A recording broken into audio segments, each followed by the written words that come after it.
Hi everybody, it's Dr. Sarah, and guess what?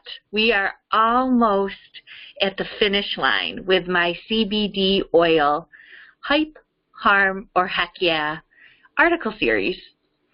Now this video is based on my article on my homepage, an overview of the full spectrum of research on CBD oil and the entourage of clinical studies on the various cannabinoids in the cannabis plant.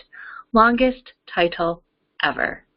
But it does describe what we're going to be discussing today.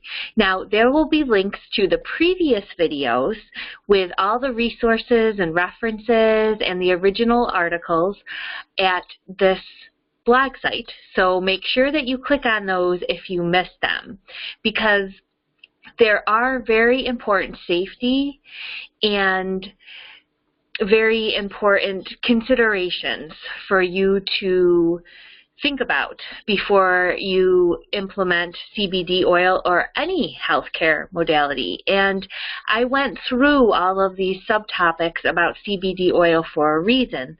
I really wanted you guys to realize that there's the individual characteristics of the actual modality, right? So for CBD oil, we went over its precautions, its regulations, its medical usages, the mechanism of action, the importance of the endocannabinoid system, how CBD interacts with it, and other cannabinoids interact with that, and then the entourage effect, which is describing the difference of a full spectrum CBD,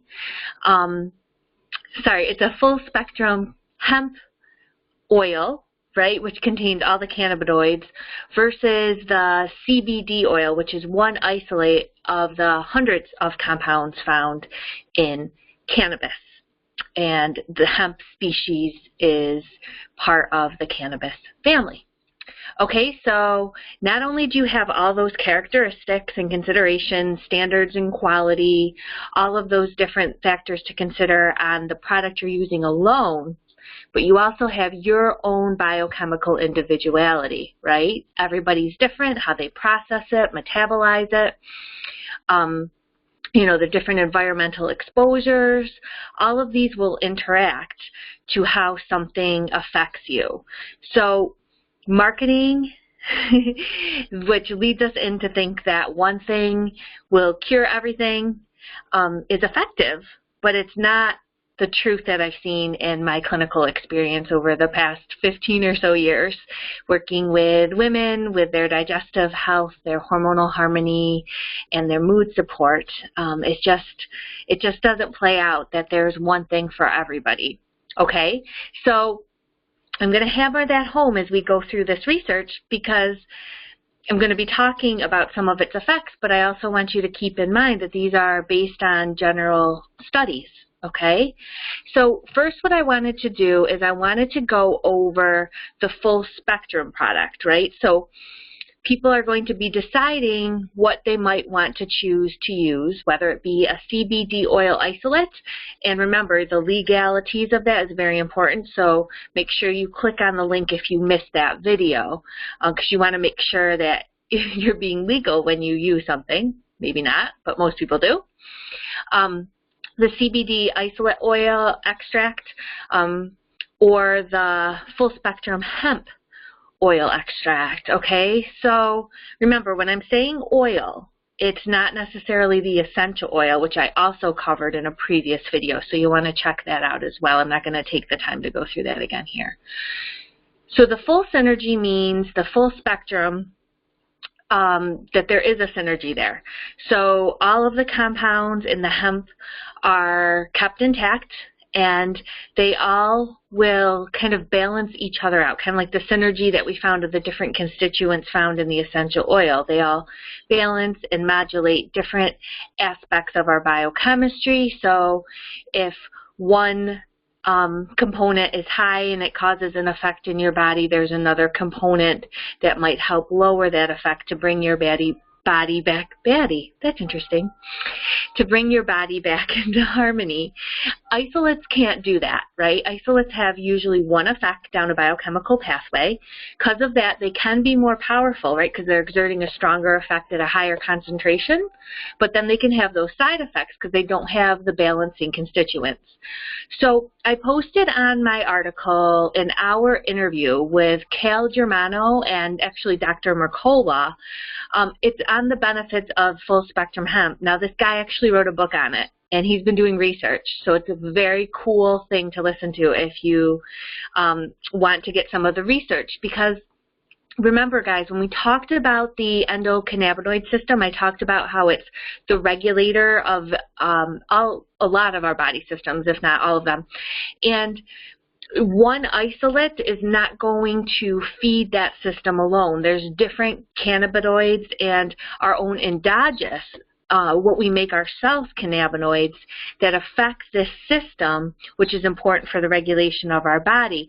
And also, as I stated on the last video, there's nutrients and medications that also interact with how our body produces these, our own cannabinoids, and also how maybe some external cannabinoids will affect this endocannabinoid system. So that's why it's important to understand that, because when we look at CBD, CBD is one isolate, but it has multiple effects, just like many compounds do, right?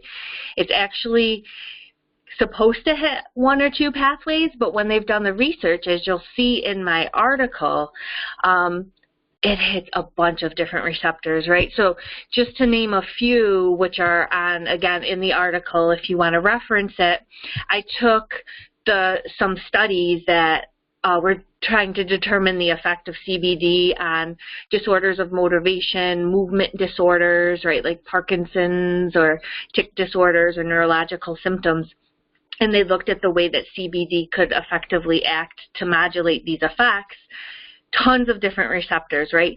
Not the actual cannabinoid receptors that it influences. It might actually antagonize it and make our body produce more of our own endogenous cannabinoids by affecting the breakdown of them, as well as hitting these different receptor sites, including a serotonin receptor, including some pretty funky names like the TRPV1 receptor, different PPAR receptors, right? So, wow, that's a lot. And if you're a geek and a doctor, you'll kind of know what those different receptors do.